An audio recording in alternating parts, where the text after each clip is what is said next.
নমস্কাৰ মুহূৰ্তত লৈ আহিছোঁ এটি গুৰুত্বপূৰ্ণ খবৰ মানকাছাৰৰ ফৰিদপুৰ গাঁও ৰাজ্যৰ একমাত্ৰ ভৰসা এডাল বাঁহৰ সাঁকো এডাল বাঁহৰ সাঁকোৰে বিপদসংকুল যাতায়াত গাঁওবাসীৰ মানকাছাৰ সমষ্টিৰ ভুৰাকাটা গাঁও পঞ্চায়তৰ ফৰিদপুৰ গাঁৱত এডাল জৰাজীৰ্ণ বাঁহৰ সাঁকোৰে বিপদসংকুলভাৱে যাতায়াত অব্যাহত ৰাখিছে গাঁৱৰ ৰাইজে প্ৰায় 2 শতাধিক পৰিয়ালে বসবাস কৰা ফৰিদপুৰ গাঁৱৰ ৰাইজৰ একমাত্ৰ ভৰসা হৈছে এডাল বাঁহৰ সাঁকো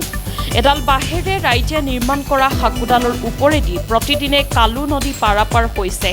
লোকে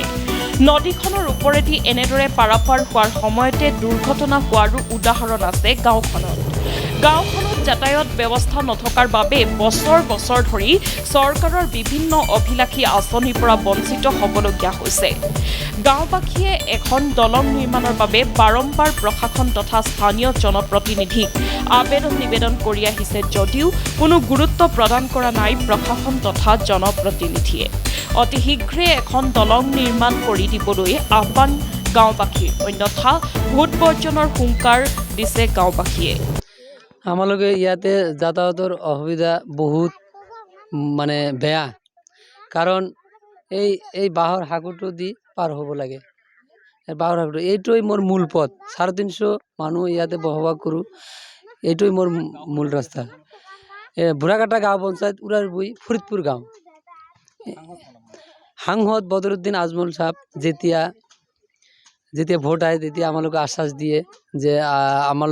আমাক ভোট দিও আমি এই ৰাস্তাখন বনাই দিম আৰু এই ব্ৰিজখন বনাই দিমু তোমালোকৰ যাতায়াতৰ সুব্যৱস্থা কৰি দিম এতিয়ালৈকে পাৰ হৈ এতিয়া আমাৰ কোনো খবৰেই নোলায় আৰু বিধায়ক আমলি ইছলাম 300 মিটাৰ দূৰত মোৰ ফৰিদপুৰৰ পৰা সিহঁতে আহি মোক আশ্বাস দি এনেকুৱা ভোট লৈ গৈছে কিন্তু আজিলৈকে কোনো মোৰ ইয়াত স্কুলীয়া কলেজীয়া ছাত্ৰ এইটোই মূল পথ এই বাঁহৰ সাঁকোৰে দি পাৰ হৈ যাব লাগে এনেকুৱা চিকিৎসাৰ বাবে যেতিয়া যাব লগা হয় আগৰ নিচিনা বাঁহৰ চাং পাতি কান্ধত লৈ যাব লগা হয় এনেকুৱা মোৰ ব্যৱস্থা এনেকুৱা মানে অসুবিধা মোৰ পৰি আছো আজি 25 বছৰ মান এনেকুৱা অৱস্থা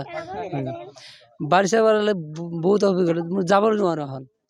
যেতিয়া বাৰিষা আহে তেতিয়া যাবই নোৱাৰা হয় বহুত ঘটনা হৈছে মোৰ নিজা ভাইকৰ মানে পুতেক এটা বাগৰি পৰি মৰি গৈছে এই পানীত কালু নদীত চৰকাৰৰ পৰা মই এইটো জাৰি জনাও যাতে মোৰ ব্ৰিজখন বনাই দিয়ে আৰু ৰাস্তাটো কৰি দিয়ে এইটোই মোৰ দাবী চৰকাৰৰ ওচৰত